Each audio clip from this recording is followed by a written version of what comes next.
What? Yeah. No, I'm behaving myself.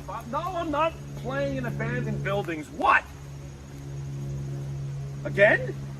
Now, I suppose you had those people follow me again. Fine. Hey, this is Jimmy Farrow from Monty and the Pharaoh, and I want to thank all our subscribers. We have now passed 14,000 on our YouTube channel. But I want to ask our subscribers to take the next step for us and become a full-fledged member of Monty and the Pharaoh. Yeah, that's right, folks. There's 3 different levels to choose from. There's free shirts. There's free autographs. Just check it out and become a member of Long Island's #1 pro wrestling broadcast, Monty and the Pharaoh. Later.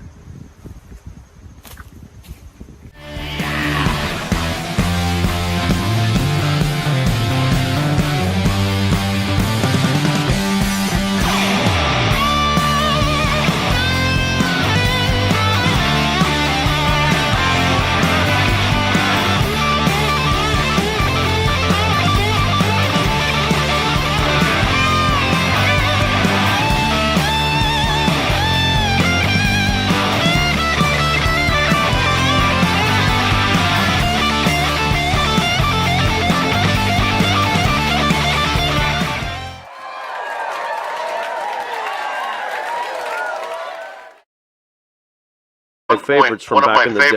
Rick McGraw was actually being taken to the ring by Arnold. What happened with Rick McGraw? Why did he never get over? Quick straw. Yeah, quick straw McGraw. It wasn't too quick straw. Quick straw. That kid, that guy. What went wrong there? He's not a bad guy. He wasn't a bad guy or anything like that. He was delusional in the sense that he came from I don't know, Carolina, Florida, whatever the fuck he comes from, and he was supposed to be state amateur champion in wrestling, and he was bench press I don't know how many pounds and all that bullshit. He was only about 5'10", 5'9", and he thought he was a gorilla, and when he rolled in the ring, and they put him over, so they tried to put him over, but he thought he was kingpin, and they put him with me. He didn't know how to get over, so every time they put him with me, he was always trying to go behind me and shit. So I showed him that you don't go behind me because you can wind up being a kangaroo, a raccoon. And after a while, they put him with this guy, and they put him with that guy, tag team in here. They even tag team with Andre the Giant to see if he gets over.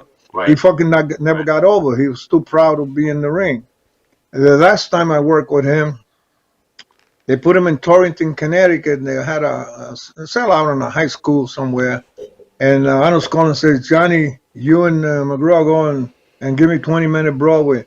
And he quickly asked Colin, did you say 20-minute Broadway? As Colin says, what's the matter? Your ears a plug? Yeah, I want 20-minute Broadway. Me? He said 20-minute Broadway. I said, okay, Arnold, no problem. You got it, baby. I don't have a problem. But he questioned this because he thought they were going to put him over.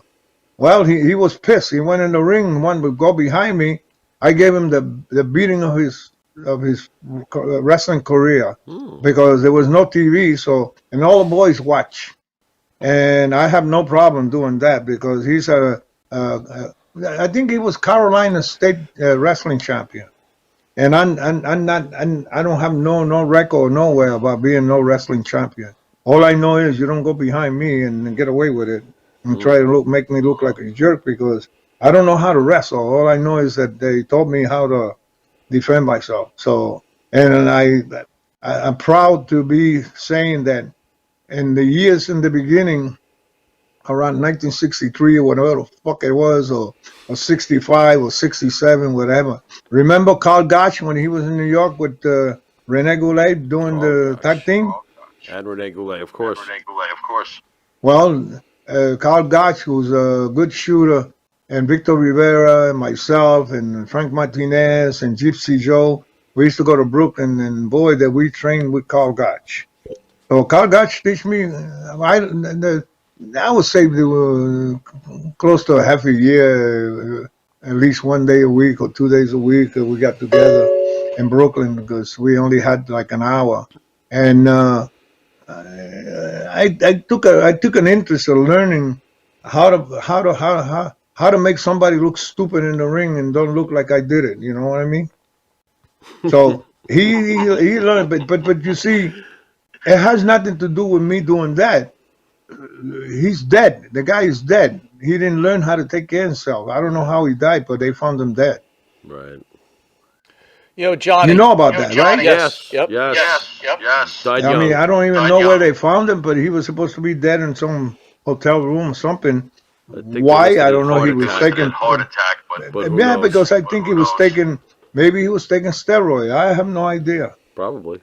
And I have nothing bad to say. All I know is that he wasn't my, he wasn't a guy that I could go in the ring and be proud to have a match like I used to have with Rick Martel. Rick Martel is one of the best babyface workers that I ever worked with. He's great. Nice.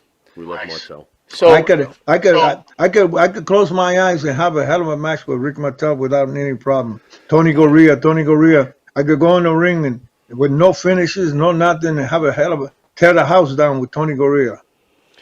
well, A hell of a worker, a hell of a good guy. Never complain about nothing. let me ask you this: Kevin Von Erich. You tested Kevin Von Erich in the garden. How was Kevin Von Erich? Listen. Kevin Von Erich, he was a young guy, very young.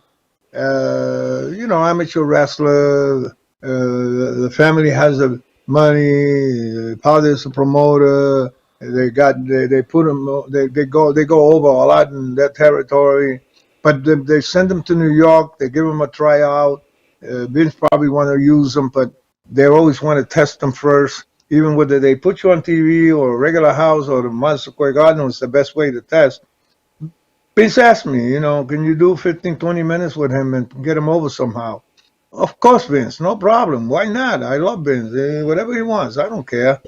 The funny thing about it is I go in there, and as soon as I go, the guy wants to hit me in the head, wants to slap me around.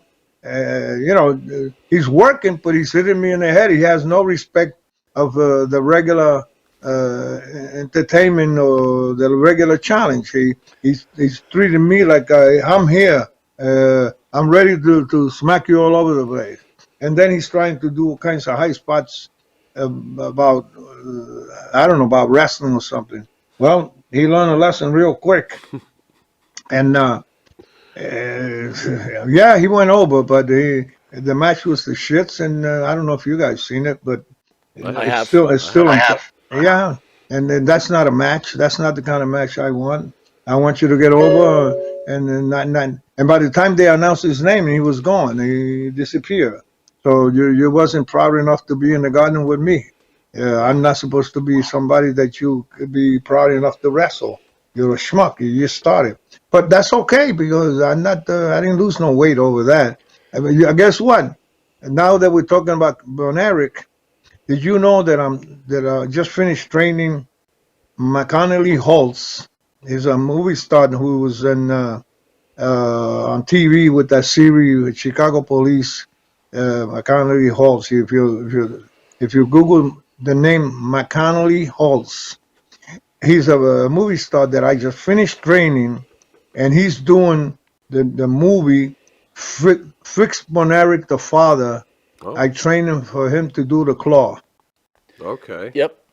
The Iron Claw, right? The movie. Claw, right? Yeah. I'm the guy that trained McConnelly Holtz, the main guy, which is McConnelly Holtz. Is doing the father. He's the father on the movie, and I don't know who's going to be Kevin because Kevin's alive. Remember, the other 4 kids die. Yep. Yeah, that's a new movie coming out, and I just finished. A couple of weeks back. I finished McConnelly.